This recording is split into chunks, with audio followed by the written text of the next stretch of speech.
నమస్కారం. కీబావుకు స్వాగతం. మన ఆరోగ్యం బాగుండాలంటే తినే తిండి, తాగే నీరు మాత్రమే కాదు, మనం పీల్చే గాలి కూడా స్వచ్ఛంగా ఉండాలి. పీల్చే గాలి కలుషితమైతే మనకు ప్రాణాధారమైన ఊపిరితిత్తులు పాడైపోతాయి. పొగ తాగే వాళ్లలో కనిపించే సిఓపిడి జబ్బు అలాంటిదే. ఏళ్ల తరబడి పొగకు అలవాటు పడిన వాళ్లలో ఊపిరితిత్తులు క్రమంగా గుల్లబారిపోతాయి. దగ్గు, కఫంతో బాధలు మొదలై చివరికి ఊపిరి కూడా తీసుకోలేని పరిస్థితి ఎదురవుతుంటుంది. ముఖ్యంగా బయటకు వదిలే నిశ్వాస చాలా బాధాకరంగా మారుతుంటుంది. ప్రాణాధారమైన ఊపిరికి ఉరివేసి నిశ్శబ్దంగా మనిషిని మృత్యు ముఖానికి తీసుకువెళ్లే ప్రాణాంతక జబ్బు సిఓపిడి గురించిన పూర్తి వివరాల్ని ఇప్పుడు తెలుసుకుందాం.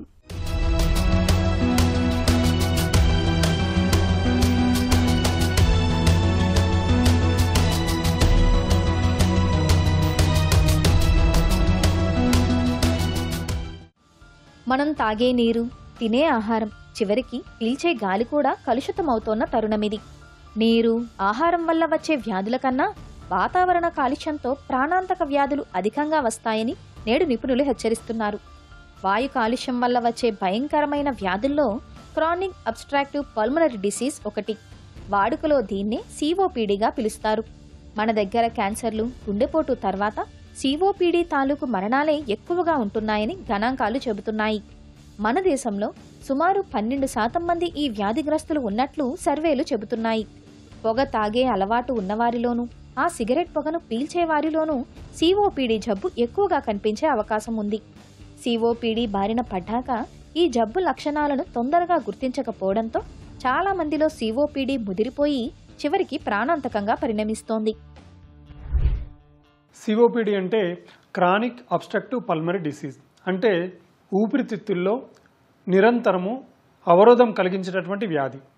సో ఇది ముఖ్యంగా ఈ దుమ్ము ధూళి కణాలకు కానీ వాతావరణ కాలుష్యానికి కానీ ఎక్స్పోజ్ అయినప్పుడు వాయునాళల్లో వాపు రావడము, అదేవిధంగా వాయు గోళాలలో అంటే ఈ వైద్య పరిభాషలో ఆల్వియోలే అంటాము, వీటిలో అసాధారణ మార్పులు జరగడం మూలంగా లోపలికి వెళ్ళేటటువంటి గాలి తగ్గిపోవడము, ముఖ్యంగా బయటకు వచ్చేటటువంటి గాలి మొత్తానికి రాకపోవడం మూలంగా ఎయిర్ ట్రాపింగ్ అనేటటువంటిది జరుగుతుంది.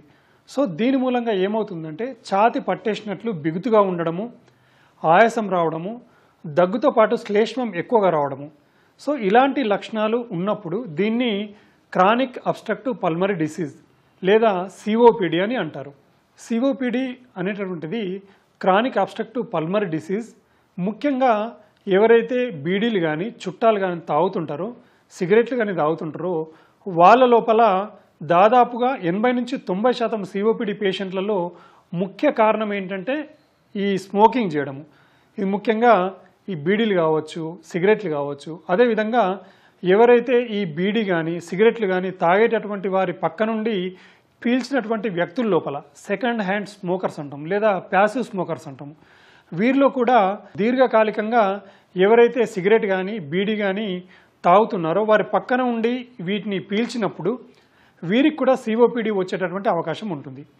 సో అదే కాకుండా చాలామంది లోపల ఈ వాతావరణ కాలుష్యానికి ఎక్స్పోజ్ అయినప్పుడు కానీ, ముఖ్యంగా వాహనాల నుంచి వచ్చేటటువంటి కాలుష్యానికి కానీ, అదేవిధంగా ఈ పరిశ్రమల నుంచి వచ్చేటటువంటి పొగకు కానీ, లేదంటే ఇంటి లోపల కొంతమంది పల్లెటూళ్ళల్లో కానీ కొంతమంది పల్లెటూళ్ళల్లో ఇప్పటికీ కట్టెల పొయ్యి వాడుతున్నారు. అదేవిధంగా ఆ కట్టెల పొయ్యి నుంచి వచ్చేటటువంటి ఈ పొగకు ఎక్స్పోజ్ అయినప్పుడు సిఓపిడి వచ్చేటటువంటి అవకాశం ఉంటుంది. అదే కాకుండా ఈ పనిచేసేటువంటి ప్రదేశాల లోపల విషపూరిత కణాలకు కానీ విషపూరిత వాయువులకు ఎక్స్పోజ్ అయినప్పుడు సిఓపిడి వచ్చేటటువంటి అవకాశం ఉంటుంది. ముఖ్యంగా ఎవరంటే ఈ బొగ్గు గనులలో పనిచేసేటువంటి వాళ్ళు కానీ, అదేవిధంగా పత్తి పరిశ్రమలో పనిచేసేటటువంటి వ్యక్తుల్లో కానీ, సిమెంట్ ఫ్యాక్టరీలో పనిచేసేటటువంటి వ్యక్తులు కానీ, కొందరు బంగారు దుకాణంలో పనిచేసేటటువంటి వ్యక్తుల్లో ఫ్యూమ్స్కి ఎక్స్పోజ్ అయినప్పుడు ఈ సిఓపిడి వచ్చే అవకాశం ఉంటుంది. అదేవిధంగా కన్స్ట్రక్షన్ ఫీల్డ్లో ఉన్నటువంటి వ్యక్తులు మాటిమాటికి ఈ దుమ్ము ధూళి కణాలకు ఎక్స్పోజ్ అవుతుంటారు. అదేవిధంగా ఈ రోడ్డుకు ఇరువైపులా ఉన్నటువంటి ఇళ్లల్లో ఉన్నటువంటి వ్యక్తులు, దుకాణదారులు కానీ వాళ్ళు క్రమం తప్పకుండా ప్రతిరోజు ఈ దుమ్ముకు ధూళికి ఎక్స్పోజ్ అయినప్పుడు వారిలో సిఓపిడి వచ్చేటటువంటి అవకాశం ఉంటుంది. సో అతి ముఖ్యమైన కారణము పొగ తాగడము. అదే కాకుండా కొద్ది మంది లోపల చిన్నపిల్లల్ని చూసుకున్నట్లయితే వాళ్ళలో ఎవరిలో అయితే చిన్నపిల్లలలో ఎక్కువగా ఈ ఇన్ఫెక్షన్స్ వస్తుంటాయో, న్యూమోనియాస్ వస్తుంటాయో వారి లోపల పెద్ద పెరిగిన తర్వాత వాళ్ళు సిఓపిడి వచ్చేటటువంటి అవకాశం ఉంటుంది. కొద్దిమంది లోపల ఆస్తమా వ్యాధిగ్రస్తుల లోపల ఎవరైతే ఇన్హేలర్స్ని సక్రమంగా వాడరో వారి లోపల ఆస్తమా అనేటటువంటిది తగ్గదు. సో ఈ ఆస్తమా వ్యాధి తీవ్రంగా అయినప్పుడు సిఓపిడి వచ్చేటటువంటి అవకాశం ఉంటుంది. సో కొద్దిమంది లోపల ఈ హెరిడిటరీగా ఎవరి వంశంలో అయితే ఆల్ఫా-1 యాంటీట్రిప్సిన్ డెఫిషియన్సీ ఉంటుందో వారి లోపల కూడా సిఓపిడి వచ్చే అవకాశం ఉంటుంది. కొన్ని రకాల ఇన్ఫెక్షన్స్ మూలంగా, ముఖ్యంగా ఈ టీబీ వచ్చిన తర్వాత కానీ, అదేవిధంగా హెచ్ఐవి పేషెంట్లు స్మోకింగ్ చేసినప్పుడు కానీ ఈ క్రానిక్ అబ్స్ట్రక్టివ్ పల్మనరీ డిసీజ్ వచ్చేటటువంటి అవకాశం ఉంటుంది. COPD chronic obstructive pulmonary disease ఊపిరితిత్తుల్ని గుల్ల చేసి మనిషిని వేగంగా మృత్యుముఖానికి తీసుకెళ్లే అతి ప్రమాదకరమైన జబ్బు. పొగ రాయిళ్లలోనూ ఆ సిగరెట్ పొగను పీల్చేవారికి, కాలుష్య కాసారాలుగా మారిన వాతావరణంలో నివసించేవారికి, రసాయన వాయువుల్ని వెదజల్లే కర్మాగార పరిసరాల్లో ఆవాసం ఉన్నవారికి, వడ్రంగులు, శిల్పులు, సిమెంటు ఫ్యాక్టరీ కార్మికులు, మైనింగ్ పని చేసేవారికి సిఓపిడి జబ్బు వచ్చే అవకాశాలు ఎక్కువ. కట్టెల పొయ్యి వాడేవారికి సిఓపిడి వచ్చే అవకాశాలు 3 రెట్లు ఎక్కువగా ఉంటుంది. కొంతమందిలో సిఓపిడి జబ్బు వంశపారంపర్యంగా కూడా వచ్చే అవకాశం ఉంటుంది.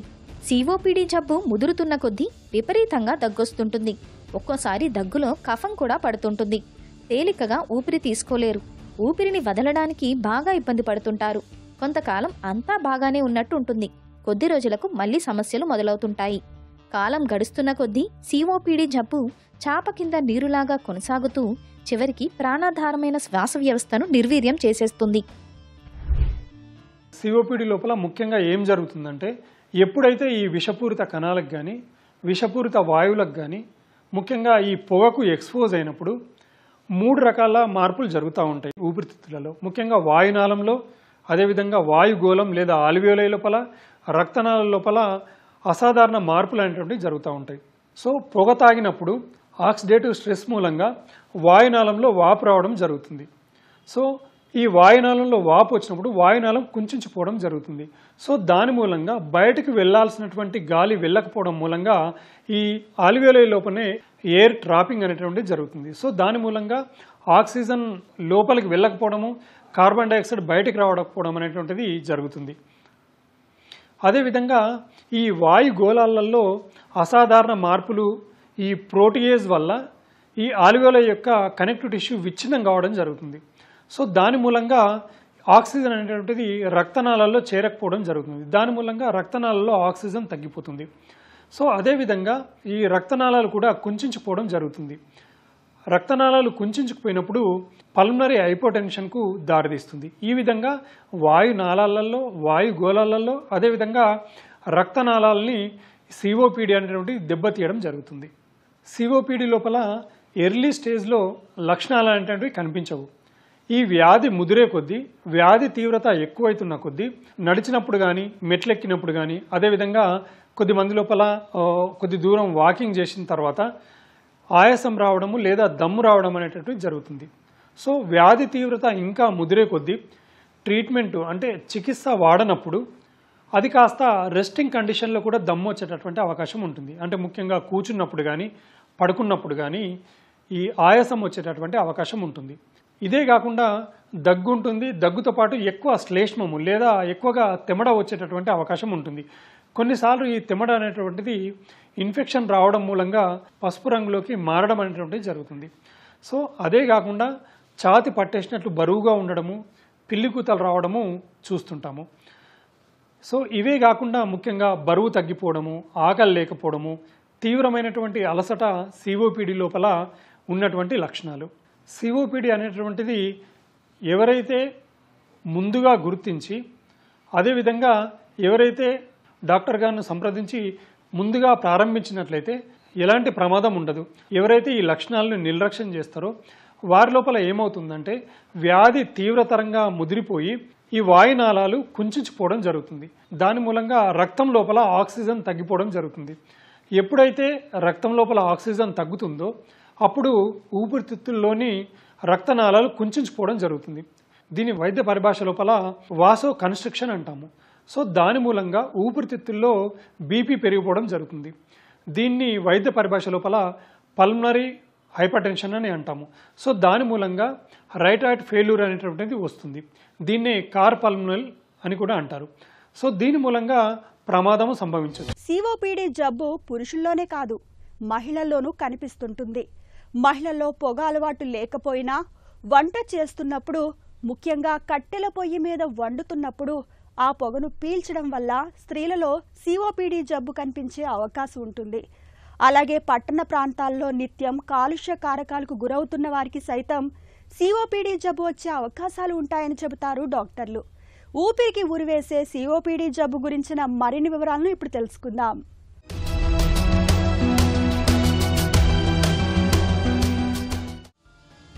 సిఓపిడిని ఒకప్పుడు క్రానిక్ బ్రాంకైటిస్, ఎంఫసిమా అనే 2 రకాల వ్యాధులుగా పరిగణించేవారు. ఇప్పుడు 2 వ్యాధుల్ని కలిపి సిఓపిడిగా వ్యవహరించాలని ప్రపంచ ఆరోగ్య సంస్థ సూచించింది. క్రానిక్ బ్రాంకైటిస్లో కఫం ఎక్కువగా పడుతుంది. అదే ఎంఫసిమాలో అయితే ఆయాసం ఎక్కువగా ఉంటుంది. రెండిటికీ కారణం ధూమపానమే. సిగరెట్ తాగినా, చుట్ట తాగినా, బీడీలు తాగినా ఇవన్నీ సిఓపిడి వ్యాధిని కలిగించేవే. సిఓపిడి వల్ల ఆయాసమే కదా అనుకోవడానికి వీలులేదు. కనీసం మూత్ర విసర్జన చేసేందుకు లేచి 4 అడుగులు వేయలేని దుస్థితి ఎదురవుతుంటుంది. తరచూ దగ్గు, జ్వరం, కఫం పడటం వంటి సమస్యలు వేధిస్తుంటాయి. ఈ బాధలన్నీ వస్తుంటాయి, పోతుంటాయి. కుటుంబ పరంగా ఆస్తమా అనువంశికంగా వస్తున్న వారికి పొగ తాగే అలవాటు ఉన్నప్పుడు సిఓపిడికి తోడుగా ఆస్తమా కూడా జతకూడి పరిస్థితిని మరింత ప్రమాదకరంగా మార్చేస్తుంటాయి. సిఓపిడిని నిర్ధారించడానికి ముఖ్యంగా లక్షణాలను బట్టి నిర్ధారించవచ్చు.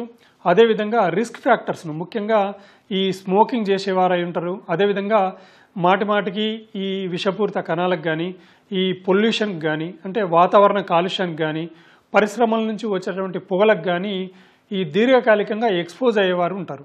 సో ఇటువంటి వ్యక్తుల లోపల దమ్ము కానీ, దగ్గు కానీ వచ్చినప్పుడు వాళ్లకు ఎక్స్రే చేయడం మూలంగా ఎక్స్రే లోపల హైపర్ ఇన్ఫ్లేషన్, అదేవిధంగా హైపర్ ల్యూసెన్సీ అనేటువంటిది చూస్తుంటాము.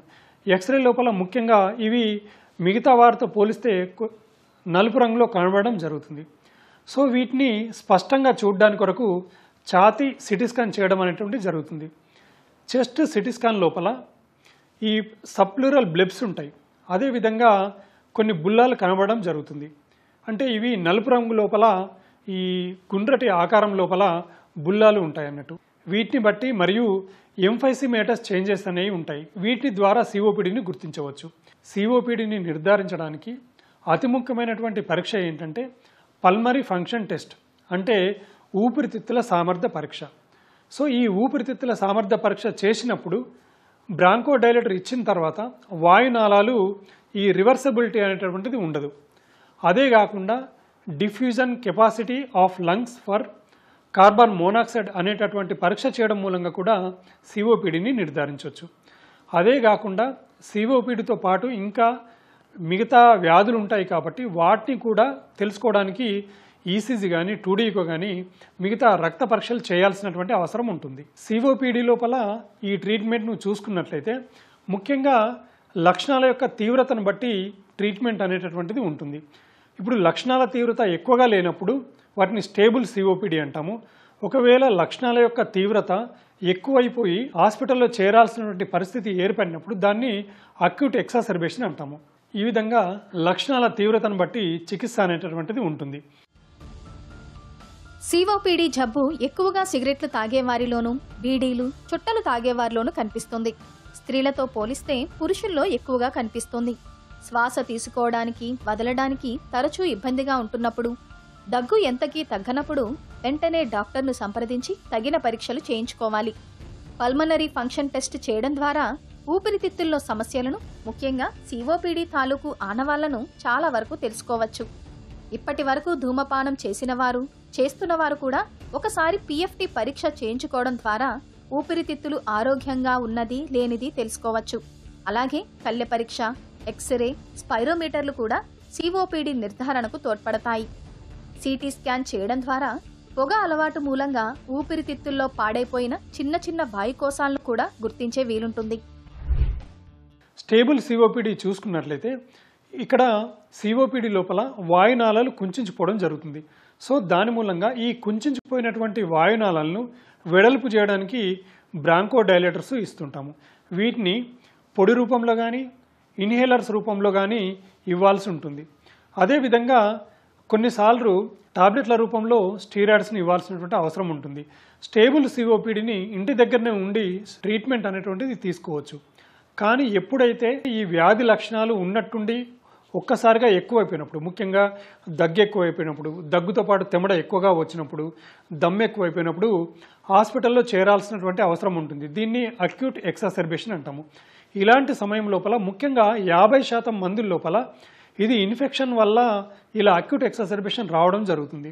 ఇలాంటి సమయం లోపల ఇంజెక్షన్స్ రూపం లోపల యాంటీబయాటిక్స్ ఇవ్వడము, అదేవిధంగా స్టీరాయిడ్స్ని అందించడము, ఒకవేళ ఆక్సిజన్ అనేటువంటిది తగ్గిపోయినప్పుడు ఆక్సిజన్ను అందించడం అనేటువంటిది జరుగుతుంది.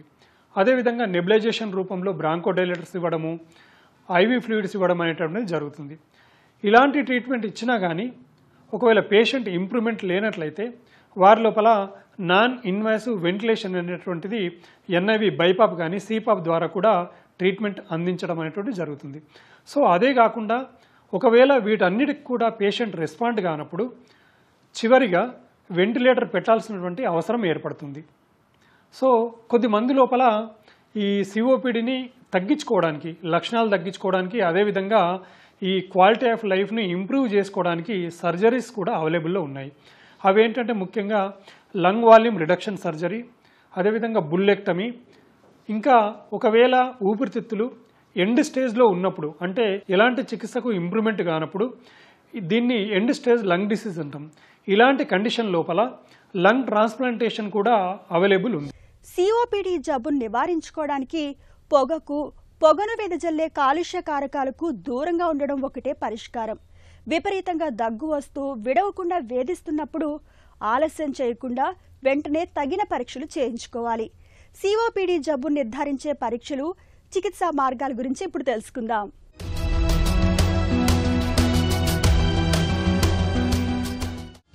సిఓపిడి జబ్బుకు తక్షణ చికిత్స పొగ మానేయడమే. పొగ అలవాటు కొనసాగితే సిఓపిడి జబ్బు బాగా ముదిరిపోతుంది. సిఓపిడి జబ్బును నిర్ధారించాక జబ్బు తొలి దశలోనే ఉన్నప్పుడు డాక్టర్లు యాంటీబయోటిక్స్తో పాటు శ్వాస మార్గాల్ని వెడల్పు చేసే బ్రాంకోడైలేటర్స్ మందుల్ని సిఫార్సు చేస్తారు.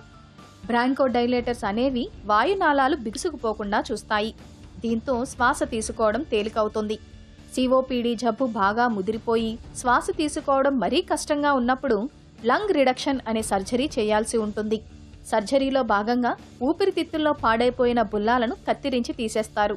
దీంతో సిఓపిడి జబ్బు చాలా వరకు అదుపులోకి వచ్చేస్తుంది. సిఓపిడిని నివారించుకోవడానికి ముఖ్యంగా ఎవరైతే స్మోకింగ్ చేస్తున్నారో వాళ్ళు క్రమ పద్ధతి లోపల ఈ బీడి కానీ సిగరెట్ కానీ మానేసినట్లయితే మంచి ఫలితాలు అనేటువంటివి ఉంటాయి. ఎంత తక్కువ ఏజ్లో మానేస్తే అంత మంచి ఫలితాలు ఉంటాయన్నట్టు. ఒకవేళ 30 ఇయర్స్లో మానేస్తే వాళ్ళ ఊపిరితిత్తులు, ఆరోగ్యవంతులైన వ్యక్తుల యొక్క ఊపిరితిత్తులు ఎలా ఉంటాయో వీరి యొక్క లంగ్స్ కూడా అలానే ఉంటాయన్నట్టు. ఒకవేళ 40 ఇయర్స్లో మానేసినట్లయితే వాళ్ళ లంగ్స్ యొక్క సామర్థ్యం అనేటటువంటిది ఈ మెరుగుపడడం అనేటువంటిది జరుగుతుంది. అదేవిధంగా ఎవరైతే పొగ తాగే వ్యక్తుల యొక్క పక్క నుండి ఈ పొగను పీలుస్తుంటారో వాళ్ళు ఈ పొగకు ఎక్స్పోజ్ కాకుండా ఉంటే బాగుంటుంది. అదేవిధంగా అర్బన్ పొల్యూషన్కి దూరంగా ఉండాలి.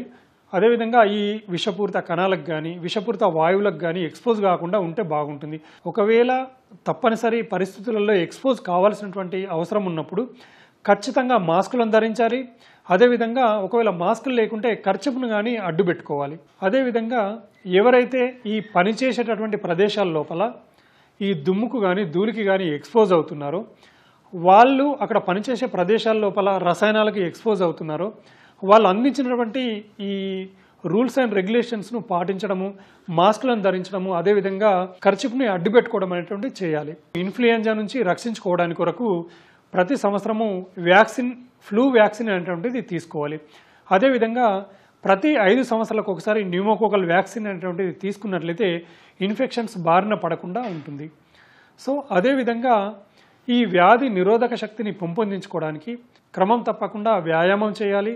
అదేవిధంగా మంచి పౌష్టికాహారం తీసుకోవాలి, సమతులాహారం తీసుకోవాలి, కంటి నిండా నిద్రపోవాలి. ఇలాంటి ఆరోగ్యకరమైన అలవాట్లను పెంపొందించుకున్నట్లయితే ఈ సిఓపిడి నుంచి రక్షించుకోవచ్చు. సిఓపిడి జబ్బును నివారించుకోవడం పూర్తిగా మన చేతుల్లో పనే. పొగకు, పొగ అలవాటుకు, దుమ్ము, ధూళికి, ఇతర కాలుష్య కారకాలకు పూర్తిగా దూరంగా ఉండాలి. ఇంట్లో తేమ వాతావరణం లేకుండా చూసుకోవాలి. కట్టెల పొయ్యి వాడటం, గ్యాస్ లీక్ కావడం, బొగ్గుల పొయ్యి నుంచి వచ్చే పొగ, మాడిపోయే వేపుళ్ల వంటివి ఇంట్లో గాలిని కలుషితం చేస్తాయి. ఇలాంటి గాలిని పీల్చేవారికి సిఓపిడి వచ్చే అవకాశం ఎక్కువ. కాబట్టి వంటగదిలో పొగను బయటకు పంపే ఫ్యాను, చిమ్నీలను ఏర్పాటు చేసుకోవాలి. రోజువారీ ఆహారంలో ఎక్కువగా క్యాబేజీ, గోబీ, బ్రకోలీ వంటి వాటిని తీసుకోవాలి.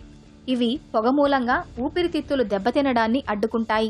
వ్యాయామం వల్ల ఊపిరితిత్తులు ప్రాణవాయువును బాగా గ్రహిస్తాయి. కాబట్టి రోజూ కాసేపైనా వ్యాయామం చేయాలి. ఇలా అన్ని రకాలుగా తగిన జాగ్రత్తలు తీసుకోవడం ద్వారా సిఓపిడి జబ్బును చాలా వరకు అదుపులో ఉంచుకోవచ్చు. సిఓపిడి జబ్బు సైలెంట్ కిల్లర్ లాంటిది. నిశ్శబ్దంగానే ఊపిరికి ఉరి బిగిస్తుంది. దగ్గు విడవకుండా వేధిస్తున్నప్పుడు ఆలస్యం చేయకుండా పరీక్షలు చేయించుకోవాలి. సిఓపిడి అని తెలిసినప్పుడు ఆలస్యం చేయకుండా తగిన వైద్య సాయం పొందాలి. ఇక ఈ జబ్బును నివారించుకోవడానికి పొగకు, కాలుష్య కారకాలకు దూరంగా ఉండడం ఒక్కటే పరిష్కారం.